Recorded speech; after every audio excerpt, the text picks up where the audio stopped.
अस्सलाम वालेकुम इन्वेस्टर्स। आज हम डिफरेंट इन्वेस्टमेंट एवेन्यूज़ का हिस्टोरिकल परफॉर्मेंस कंपेयर करेंगे।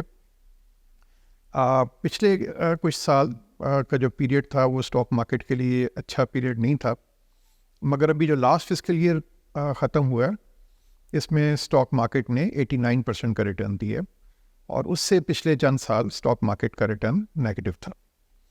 तो हम अब थोड़ा सा लॉन्ग टर्म पर्सपेक्टिव लेके ये देखते हैं कि अगर इन्वेस्टर्स ने पिछले 23 इयर्स में फ्रॉम 2001 टू 2024 का पीरियड डिफरेंट इन्वेस्टमेंट एवेन्यूज़ में इन्वेस्टमेंट की होती तो उनकी क्या रिटर्न होती। तो इसमें हम सबसे पहले बैंक्स लेते हैं।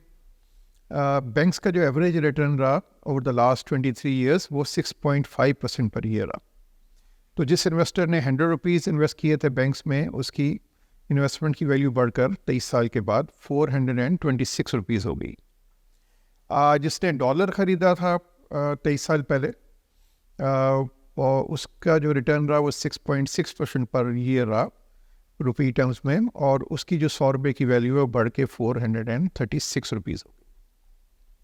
जिसने ट्रेजरी बिल्स में इन्वेस्ट किया 100 रुपया, वहाँ 9.9% पर ईयर का रिटर्न रहा और 100 रुपीज़ की वैल्यू बढ़कर 878 रुपीज़ हो गई।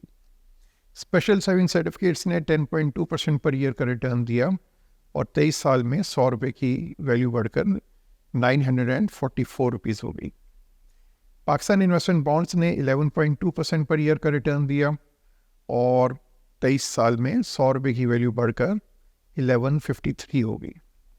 कैपिटल प्रोटेक्टेड स्ट्रेटजी वो स्ट्रेटजी है जहाँ पे हम इन्वेस्टर्स को थोड़ा स्टॉक मार्केट में लेके जाते हैं, मगर साथ उनका कैपिटल भी प्रोटेक्टेड रहता है कि उनका लॉस ना हो। तो ये हमने थोड़ा इसको सिंथेटिकली रन किया है, मैथमेटिकली रन किया है ओवर द लास्ट 23 इयर्स, और कैपिटल प्रोटेक्टेड स्ट्रेटजी में जो रिटर्न एनुअलाइज आया वो 13.8% पर ईयर का आया, और जिसने 100 रुपीज़ इन्वेस्ट किए थे उसकी वैल्यू बढ़कर 1942 रुपीज़ हो गई।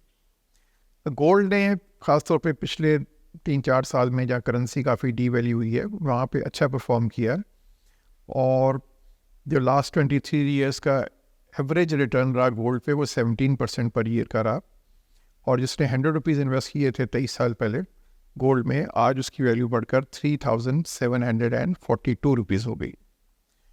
स्टॉक मार्केट का रिटर्न 19.2% पर ईयर रहा, और जिसने 100 रुपीज़ इन्वेस्ट किए थे उसकी वैल्यू बढ़कर आज 5741 रुपीज़ हो गई।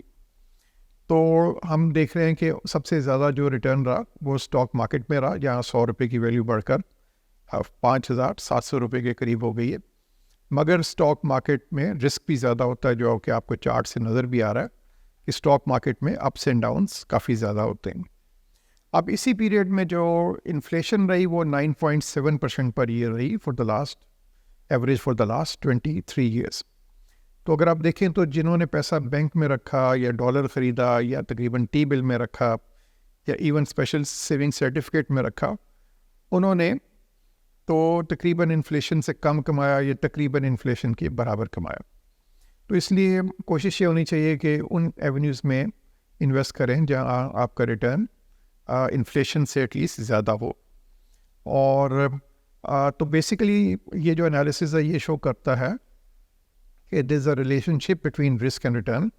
जितना आप रिस्क ज़्यादा लेंगे उतना लॉन्ग टर्म में आपका रिटर्न या मुनाफा ज़्यादा होगा, मगर इन बिटवीन ओबियसली रिस्क का मतलब ये भी है कि कुछ ऐसे साल भी आ सकते हैं जहाँ पे आपका रिटर्न नेगेटिव हो। और तो इसमें जो एक हमारा सजेशन होती है वो ये होती है कि वो पैसा जो आप लॉन्ग टर्म इन्वेस्ट कर रहे हैं या मीडियम टर्म इन्वेस्ट कर रहे हैं, ठीक है, आपके बच्चों की तालीम, आपकी रिटायरमेंट, बच्चों की शादी, आपने 10-15 साल के बाद घर बनाना है, तो उसका कुछ हिस्सा स्टॉक मार्केट में होना चाहिए ताकि आपको कुछ ग्रोथ मिले, जो कि आपके दूसरे एवेन्यूज़ में उतनी ग्रोथ नहीं है। और स्टॉक मार्केट में जाने का जो बेस्ट तरीका है वो हमारे एक म्यूचुअल फंड्स हैं, और इसमें हमारे जो NBP स्टॉक फंड्स हैं इनकी जो हिस्टोरिकल परफॉर्मेंस रही है वो स्टॉक मार्केट से बेहतर रही है।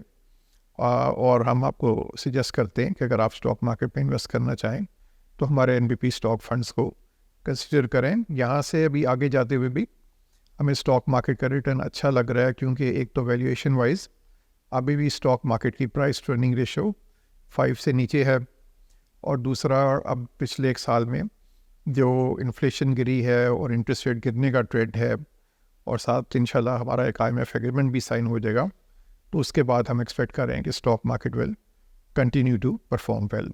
Thank you very much.